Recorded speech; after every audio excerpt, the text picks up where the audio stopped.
Hi, HR Nation, it's Chris Rainey. Welcome to HR Leaders, the show where we interview today's most successful and innovative HR practitioners 5 days a week. Today, we're joined by Stuart Logan, Chief HR Officer at Softserve. Stuart, welcome to the show. How are you? I'm doing well. Thank you very much. Fantastic. Well, thank you so much for joining us on the show. I'm really excited about this, especially based on the organization you're working in. I'm a bit of a geek myself and absolutely love the products that you guys put out. So tell our listeners a little bit about yourself personally and your journey to where we are today. Sure. So I actually did a business degree in Leicester and majored in human resources. And through that, my career started off in recruitment, headhunting, doing things along those lines, but quickly landed into the technical space. And really my sort of HR career started at Cisco in the UK. So worked with VPs because they'd matured their business processes so much. That really a lot of the administration had already been automated. That really early in my career, I was working with VP level business leaders, from 23, 24 years old, and through that, moved to a company called Avaya in unified communications. Really working, helping build out some of the things like Zoom today, communication platforms in the past. And through that, I had an opportunity to take on an expat deal in the US. Got a lot of exposure to building onboarding programs, leadership development, career development programs, all the way through to taking on senior business partner positions with business leaders. My previous job to Softserve, I moved to Tata, and Tata is a global conglomerate. Really felt like I needed to expand my Asia knowledge. Looking after, people in India and Hong Kong and Singapore, as well as South America and different places, really to round out my sort of global leadership skills, supporting HR technology development, business partnering with the sales organization. And that led me to Softserve to be the Chief HR Officer here. Amazing. What a journey. And like many successful leaders that I speak to, and I love the fact that you brought it up, is that they all want to have those experiences outside of just a national role, and having that being able to work with those different cultures and in different regions, different organizations really helps their personal development. So it's great that you made a conscious decision to go and do that. So for our listeners that don't know about Softserve, could you give us a quick overview, a bit about the organization, the products you guys and the customers that you serve? Sure. So we're advisors and providers of leading edge technologies to both ISV and enterprise customers. So we basically build, a lot of SaaS-based and technologically integrated solutions for, technology companies as well as enterprise companies that may be looking to cloud enable or build integrations or systems that enable their business to compete, in the digital environment. And, when we talk about being on the cutting edge, we're talking about, how you embed machine learning, AI, big data analytics into existing systems, tools, processes, platforms, alongside building, enterprise capabilities in financial services, in healthcare, in media, and also within the sort of technical, space of other, technology companies. So, the type of companies, we support, tend to be some of the big players that you would know. And I'm going to try to be careful about not providing names because I'm not 100% sure on who I'm allowed to speak to or not. Sure. But, the big communication providers, new sort of leading technology companies that are out there, all the way down to some, emerging startups in, HR space, in, fintech and these kind of spaces. So, blockchain, AI, this is leading edge technology that we're really on the cutting edge of supporting our customers to be very, very good at what they do. What an exciting business to be part of, right? Yeah, you're kind of seeing it unfold in front of you right now, right? The cloud wars that are going on at the moment is creating a great opportunity for us to be successful. And I think one of the things that we try and do is we try to be agile to be able to compete in the marketplace. So when we see, Google and Amazon effectively, really expanding their business in the cloud, we're able to, rapidly spin up learning and development opportunities to get hundreds of certified engineers ready to be able to meet the client's needs and solve any solutions that they may have. As the CHRO, how has working in this new industry and with these organizations, with these emerging technologies, has that changed the way you look at HR? It has, in the way that I work with people that are 10 times smarter than I am, and and with that sort of heavy IQ capability, they challenge me all the time to say, look, we can build this solution, we can do it in house, we can put machine learning and AI on our attrition, and that has challenged me to understand how to prioritize and position these kind of cool ideas and make the right decisions on which ones to take on and which ones not to take on, because our volume or our capacity of work is challenged. So to me, there's some cool stuff that we're doing both for our customers that we're able to implement for ourselves, and this could be things like digital signage, where we're able to link things like Workplace, which is the social media platform that we use internally to communicate, our recognition platform, our meeting room technology, in order to make our associates have a digital solution in our offices. And we find out we've got problems through different real-time or semi-real-time engagement surveys that say, wait a minute, our associates aren't having a good time finding meeting rooms, and it's affecting their satisfaction and their performance. How do we then go solve that in some kind of digital solution? And we're able to quickly spin that up and obviously execute that, just like we do with our customers, we do that with ourselves. You made a good point there, because now with all of this technology, it can be overwhelming, and there's so many new shiny objects, and we can get lost and do all of these different things, right? Yeah. And that's one of the big challenges that a lot of HR leaders find. What does your decision-making process look like, when it comes to, nice to have versus, value add for the organization, going to have immediate impact and help us, achieve our objectives as an organization?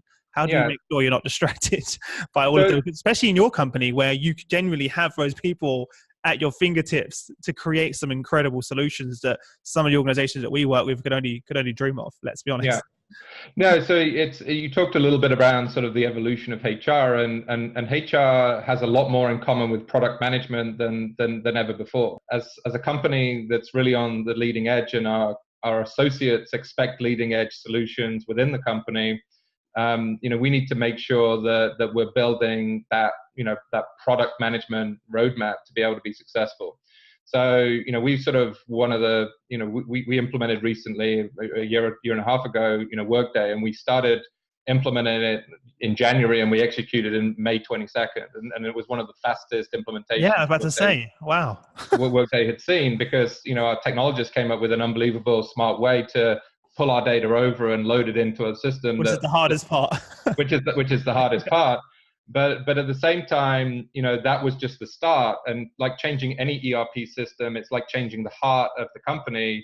You have to make sure that you are have a roadmap of solutions. So originally, we thought we were going to big bang on every solution, but we just moved the core over. Now we're adding more functionality. We're adding our projects and time tracking solutions. We're adding our recruitment solution in order to make sure that we've got that single view. But you have to do that in a product management side. At the same time, you have pressures, real day-to-day pressures that have to be solved. So do we have time to wait for enough data to go in to give us a machine learned predictive attrition in Workday, or do we go build it ourselves? And given attrition, for a professional services company where you're fighting for this world-class talent day in, day out is critical to us. We went and built our own, machine learning, AI, intelligent attrition prediction algorithm in order for us to not just get that HCM data, but also to get the data from many other different places for us to be successful. And, with that, that's where the priorities come in. So the product managers are looking from a talent stream, from a HCM stream, from a total reward stream, from a project stream.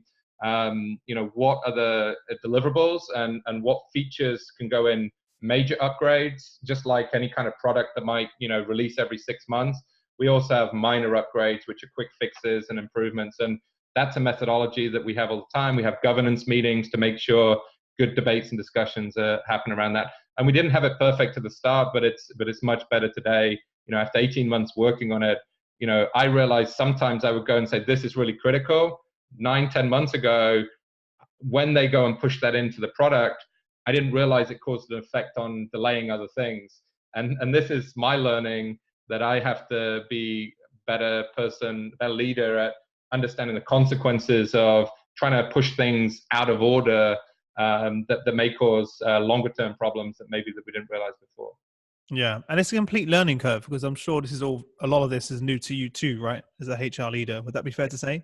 It is, because in most businesses, like maturer businesses, you've got incumbent HCM system and an incumbent recruiting system, incumbent learning system. So often when you're making an adjustment, you're replacing one element. Yeah. But when I came in, we had a lot of custom coded solutions that, Of course individually were very good and smart, but maybe weren't as interconnected with each other as much as kids. So we changed our collaboration platform to Workplace. We added BetterWorks OKR management, because OKRs was a better kind of style of goal management for us as an organization that wants to be a lot more open and collaborative. We put in, the Workday as our core platform. Just does everything work with Workday? You mentioned the predictive attrition tool that you created. Does that data go back into Workday? So at the moment, it goes into Power BI, into one of our analytics, because our solution is to have Power BI as a visualization layer to pull the data out. Because it's really good. Yeah.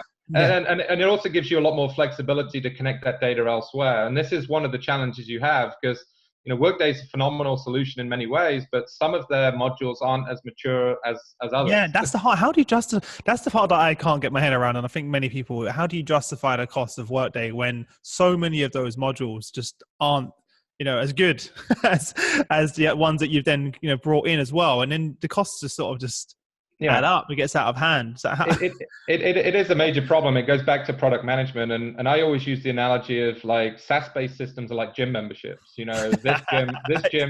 gym has a rowing machine. This gym has a running machine. But you need a rowing and a running machine to fulfill. But the problem is for the gym that had the rowing machine, for them to expand their portfolio, they actually they get a running machine, and now you've got a piece of technology that overlaps. And we have the same thing. Workday has got fantastic, what I call lockdown goal system, where the manager and the subordinate can align goals really well into the company goals. But it's a closed system that isn't as open and transparent as, for example, BetterWorks. BetterWorks has a much quicker and faster way of visualizing goals and aligning goals and actually scoring that in a very uncompetitive way, where people aren't trying to sort of push their score up to beat someone else over.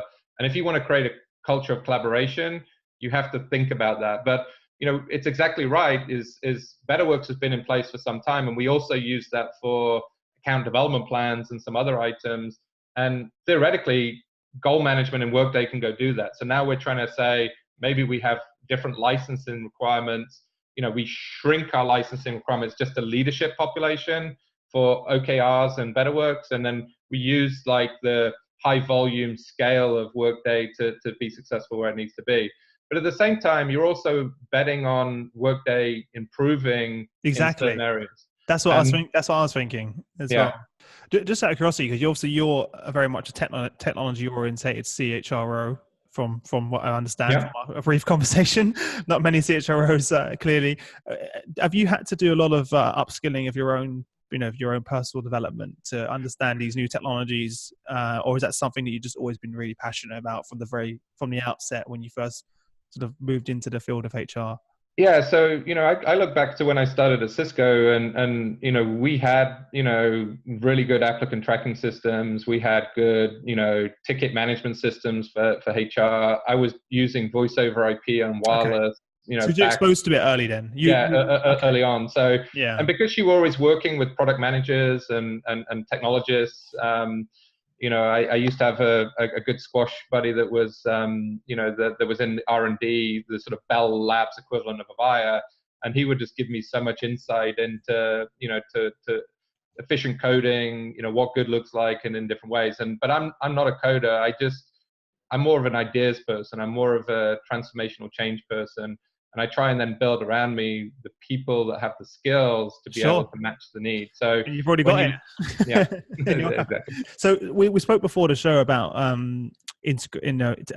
how to integrate technology with purpose. Yeah. Could you share your thoughts on that? Because I think it's so important. Yeah. So to me, there has to be a purpose to the technology you're implementing. You can't just do it, throw it out there and hope it sticks. You've got to be solving some kind of problem. And, as I mentioned to you, before the shows, I've gone through big sort of massive changes in who I am as a HR leader 2 or 3 times through my career. I was a big believer in forced distribution 10, 15 years ago, because that was the only way I could foresee how you differentiated pay for performance by, putting people into buckets. And then 8, 9, 10 years ago, I realized that was quite a damaging position to put in, because if you're the 21st, 22nd person out of the top 20, then you're labeling someone that they met expectations. And that's more damaging than having a good, positive conversation with the individual and paying them appropriately for what they need to do. So I became a big believer in real-time feedback, multiple feedback points, and actually removing the labels in many ways in that way. Then, obviously with technology advancements, applicant tracking systems, recruitment CRMs, and HCM solutions, it was like, wow, let's get this really cool technology, deploy it, and execute. The issue with that, it's really an outside-in approach, where you're taking these outside vendors and they're applying their solutions inside.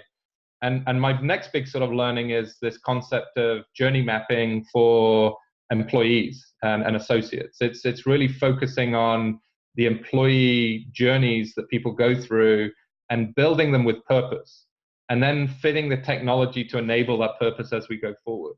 So, for example, we built out this ecosystem of about 9 or 10 journeys that we believe solve everyone's life cycle in the company.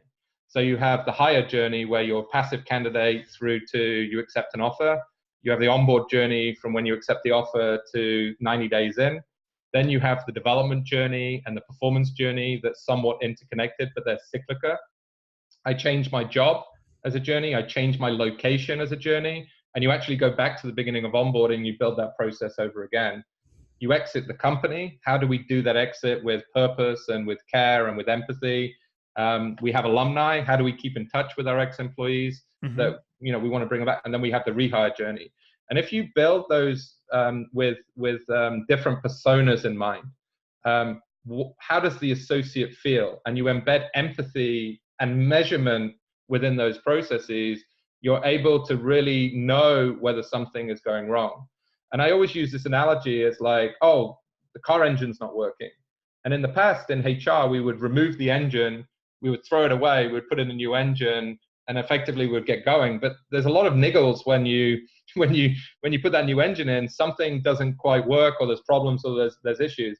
But what we didn't realize, actually, the tires were flat, and that's why the fuel economy wasn't working, or the spark plugs are out, and it's a very cheap part, and it needs to get done.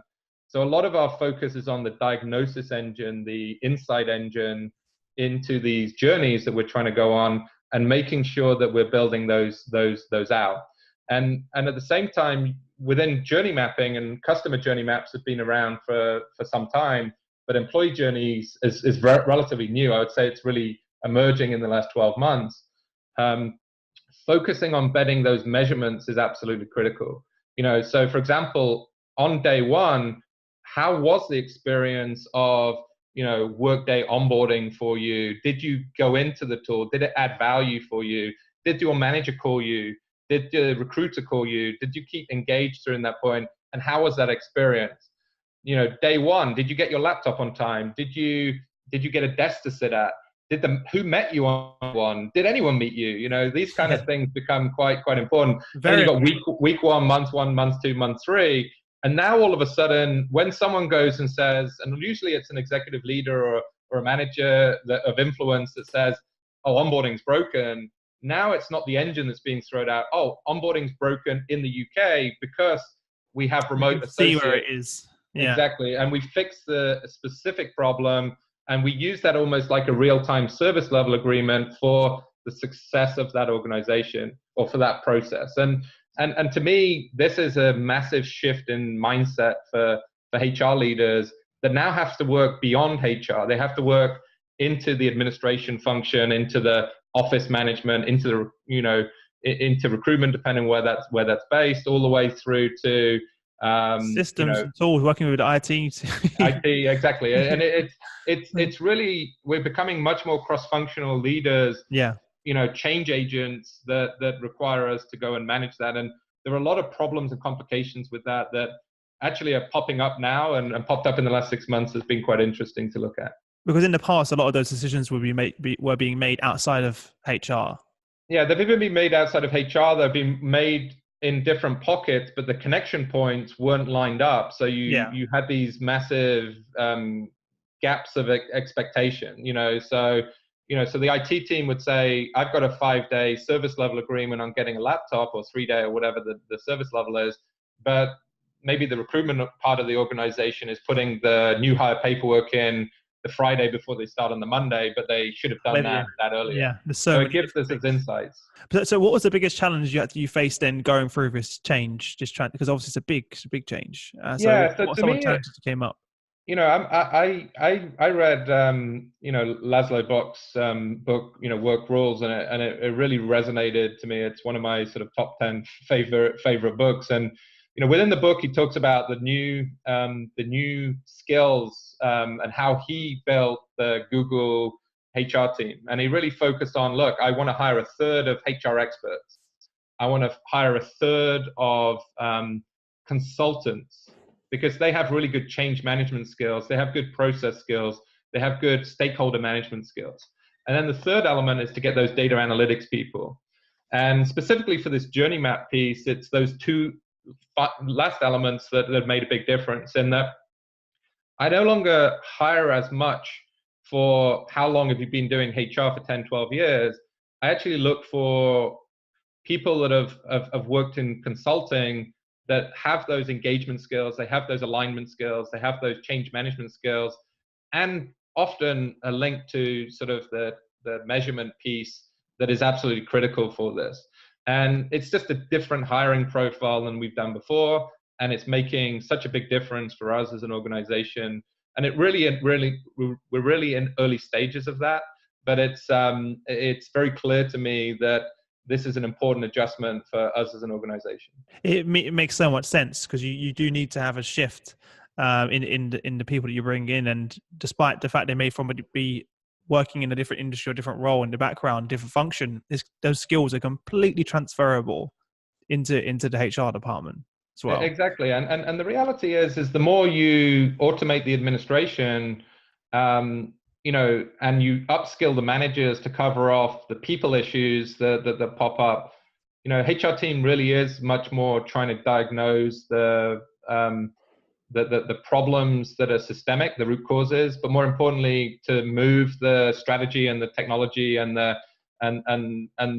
company to a much more intentional place of success for the future.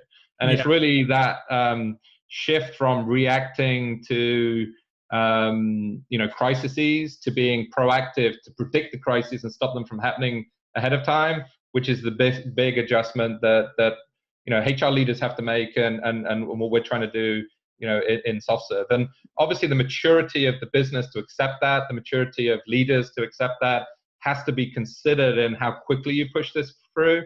Definitely early on, I try to push too quickly changes, and then I've slowed down a little bit. Maybe I've slowed down a little bit too much, and now I'm trying to push it up a little bit more. So it's trying to be empathetic and use sort of emotional intelligence to deliver and execute changes at the pace that's going to be accepted by the business.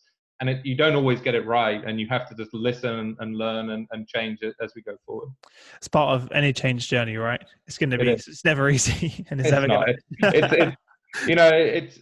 It's been very, very taxing, and sure. But at the same time, usually when you're under this level of sort of stress on change and on improvement, things like that, it's when you're learning the most. So exactly. Definitely learning a lot. So that's what I say to everyone. Whenever you feel that, and it means that you're innovating, you're pushing, you're stretching yourselves, and that's it's always going to feel uncomfortable. But then that's where the best results come from. And I kind of try and always remind myself of that as well. Because if I don't feel like that, then I know I'm not moving forward. I'm just settling and doing the same things over and over again just because it's the way we've always done things. Exactly. And that's not a great place to be.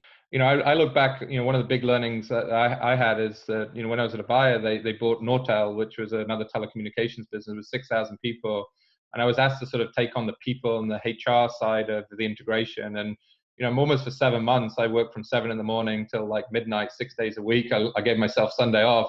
And I was like, I'm never going to do an integration like that. But if I look back, it was a massive learning opportunity, because the 20 or so people that I worked with that had a day job, but they were doing this on the side, didn't report to me, but I was able to make a big difference to them. And it's the most you learn is under the most pressure and stress.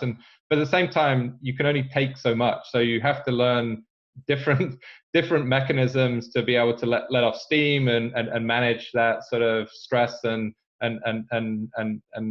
pressure that you get through any kind of job that you do in order to be successful. And that's something that we see day in, day out. How do you manage burnout in organizations and make sure you stretch people enough to get them to learn, but not stretch them too much, you break them. And it's a lot of learning still to be done on that balance, which is always a challenge. It's funny how HR is normally helping that in the organization, their employees manage that, but no one talks about the pressures that actually HR is going through. Who's supporting the HR team? Exactly, and it's there's a terminology that cobbler's children don't have the best shoes. It's like it's the same thing in HR, and I try and make sure that we have a HR for HR person, but it's often thought that we don't need as much help, and then it is definitely a strain. I was speaking to one of my direct reports today about I have so much work and I have only so much capacity. How do I manage that? And the whole start, stop, continue can only work so far, because you're managing different expectations from different stakeholders. And often our stress comes from when for example one set of stakeholders have a different expectation from another, and you're trying to navigate alignment there. And these could be very senior people in different ways. And alignment skills is actually what taxes us the most in being successful. And you only have so much time. Are you informing people enough? If you inform them too early, does that cause resistance further down the line? If you inform them too late, do they feel they weren't included? It's a very, very big challenge. And I think we're in the epicenter of change at the moment. And I see other colleagues that have a more stable organization. I sometimes feel envious, but at the same time, you shouldn't be. Because I've seen those are the leaders that have those organizations where it's stable. Whereas I've seen some of those guys move and be into a new role in a company which is going through transformation, and they fail miserably. Yeah. And then they're not really aware, they've not been exposed to it, and they've kind of jumped in. And then I spoke to a number of CEOs of quite large organizations recently who have brought in CHROs from other companies to help lead change that just crumbled. Yeah. And it's no fault to their own. They just wasn't prepared. They hadn't been through that journey before and didn't understand, the stresses like what you're talking about. And I'm glad that you brought that up, because it's something that we need to speak more about. Because I fear for a lot of the HR leaders that I'm speaking with that are going through their journey that are not quite prepared for that. And you kind of had to learn the hard way, like many other leaders that I know that just kind of they just got thrown in the deep end, and it was like you just had to get through it, right? Yeah. So looking back then, obviously having gone through that journey, what advice would you give to other leaders that are going to have to, lead this type of change, and when, what does it take to be a CHRO? Yeah. So, so originally I thought, once you've done something before, you can just, copy, rinse, repeat. And that is so far from the truth that, you've got to stop doing that. Just because you've implemented an applicant tracking system with one company, with, one provider, doing the same thing with a different company, it isn't the same. The cultural nuances of the company, where they are, who they compete against, are they growing a lot? Are they shrinking? It all changes the approach that you have to take. What cultures are the predominant stakeholders in? Are they US people? Are they UK people? Erin Meyer wrote this book, The Culture Map, and it's, it's probably the second book, along with Laszlo Bock's book, that I read a lot and I find fascinating. It talks around this concept that, like an Indian person would look at a French person and say, wow, they're really rigid. A French person would look at a British person and say, wow, they're really rigid. A British person would look at a German person and say, wow, they're really rigid. Yeah. It's all on a linear basis in that kind of way. And the culture of each business is very interesting. In India, there's a very acceptance of leadership, but they don't want direct feedback. They want indirect feedback. Well, in Eastern Europe, especially the sort of ex-Soviet, locations, they're less trusting. There's a lot of skepticism in the DNA. So you have to do a lot more work up front to get their proof and their belief in order to go do that. So you effectively have to then, change your approach to how you drive change management. So the biggest learning I had was not just to copy, rinse, repeat, is to really understand your audience and try and change that. And, you'll never get it right. It's a fundamental, you'll never get it right. But if you can adjust quickly, if you can, try and do a better job at fixing your mistakes faster than you've ever done before, then effectively that stress gets down, and everything comes down to trust. And trust takes a lot of time to build up. It's hard, especially in an organization as distributed as we are in other companies as well. But ultimately, people need to feel like we're making that journey. And ultimately, at some point, every person outgrows their job. Maybe it was for a year, maybe it was 3 years, maybe it was 10 years. There's always that. Good companies allow people to adjust and change their job. But ultimately, this is just a part of your career. This is not your career. And you've got to put that into perspective that, the next challenge will provide some different kind of success for you, and your previous role provides you that learning to be able to be successful. Good companies are able to string together a lot of internal learnings that create that career within the company. And I think companies are going back to that. I think 10 years ago, we went down to everyone chopping and changing every 3, 4, 5 years. But I'm seeing some big companies now saying, look, we can provide you these opportunities for 10, 12, 15 years. So I think that's coming back. But my biggest learning is learn the environment that you're in, adjust to the environment, and appreciate you're going to make mistakes, but look to try and fix and change them as fast as you can. So you're essentially using your experience to fail faster and learn quicker. Well, Stuart, before we wrap up, we're going to jump into the quick fire round. Okay. And I'm going to ask you 5 questions, and you have no longer than 30 seconds to give us some amazing answers. Are you ready? I am ready. Yeah. What was the number one thing that was holding you back from becoming a senior HR executive? So my biggest challenge was that, I looked at different talent as good or bad. And what I should have been doing is look at each individual has good strengths and development areas, and make sure I put people in position to utilize their strengths and don't give up on people too quickly. And I think that was the big adjustment that I needed to make in that space. What's the best piece of business advice that you've ever received? So the best, business advice is, always dress to your audience. And, I had a very, very strong leader at Cisco, a guy called Duncan Mitchell, that was, someone I supported. And I got into more of a, smart, trousers and a Cisco, sort of t-shirt that was there. And, he called me up to some customer meeting and had the meeting and went down, and I thought it went really well. And then an hour later, he called back and says, you can never be, you can never be overdressed, but you can definitely be underdressed. So remember that. And that was a piece that stuck with me forever. You've already mentioned 2 books already, but because my next question is normally, what's one book do you recommend to our audience and why?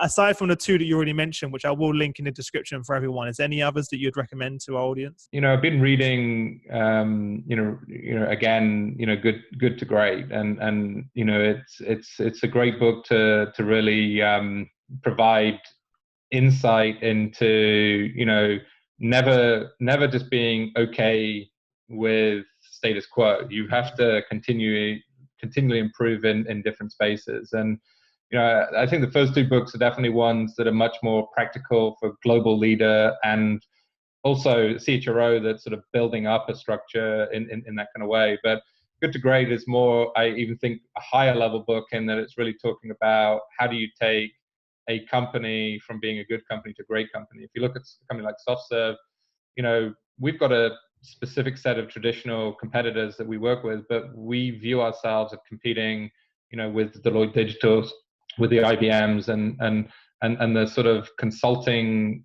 first tier. And this to us is part of that Good to Great. We need to be delivering, and we are delivering technical solutions that really are leading edge in the world. Mm-hmm. Could you share some internet resources that you use to stay up to date with current events or stay organized? Yeah, so I'm a big Flipboard fan. Flipboard, the app, yeah. And I just basically put in HBR is one I go to all the time, but I put in HR, I put in employee engagement, I put in learning and development, I put in Workday, I put in success factors, and it brings up so much interesting resources for me to keep on top of things. And then I normally save really cool, good articles using an app called Pocket, which effectively just gives you this sort of storage of all this great information that any article that you say, wow, this is really cool, I have to go back to it. Normally you forget about it unless you put it in something. I'm with you. It's funny how now we've got so much access to content that the tools that we use and the apps are ones to then capture the most essential for us and organize it whereas in the past we had the opposite problem where we couldn't get access to all this information. Yeah. Now we're overwhelmed, so we've got apps like the both that you just mentioned that we use to type in our keywords and get generated content, but only stuff that we want to consume, and then other stuff that you don't have time to consume but you want to consume later as well. So we're living in a day and age where it's actually fascinating. It's so exciting that all of the information is just right there. But also it can be the problem. At the same time, it is, yeah. So that's why I like Flipboard, because you can get like 6 or 7 articles on a page, so you can just zoom in and you can consume a lot and really focus on the right stuff very quickly. Yeah, it's great. And then last question is, what's one thing about your business that you're most excited about? So I think we're most excited that we're growing rapidly. You really are. Yeah. So we were at just over 3,000 people 2.5 years ago, and we're above 6,500 now. So we're growing at an exceptional rate. And what excites me the most is that we've been building SaaS-based systems for technological companies for so many years that a lot of customers are now moving their on-premise applications to the cloud, and that we're in a very prime spot to enable our customers to go do that. At the same time, we're staying on the cutting edge of technology by making sure that we are actually building real solutions with the leading edge technologies. And a lot of companies say, oh, I have an IoT practice, I have this. But if you go and ask them what have they done with it, it's sort of like, not real projects, or they're proof of concept projects that they build inside. I'm with you. Yeah. Yeah. So for us, that we've got a lot of experience in using AI, machine learning, and embedding them into customer products. It effectively, causes those items in that way. So. Fantastic. Well, look, Stuart, thank you again for sharing your journey and experience with our leaders. I know they'll be a lot better off for it. So definitely expect a lot of people reaching out to you after this to say, how did you do it, Stuart? Give us some more advice. No for everyone listening, you can head over to hrdleaders.com as always. The show notes from the episode, everything that we've been talking about and that Stuart's mentioned would all be linked in there in the description for you. Apart from that, Stuart, thanks again for joining us, and I wish you all the best until we next meet. Thank you. I appreciate it. Thank you.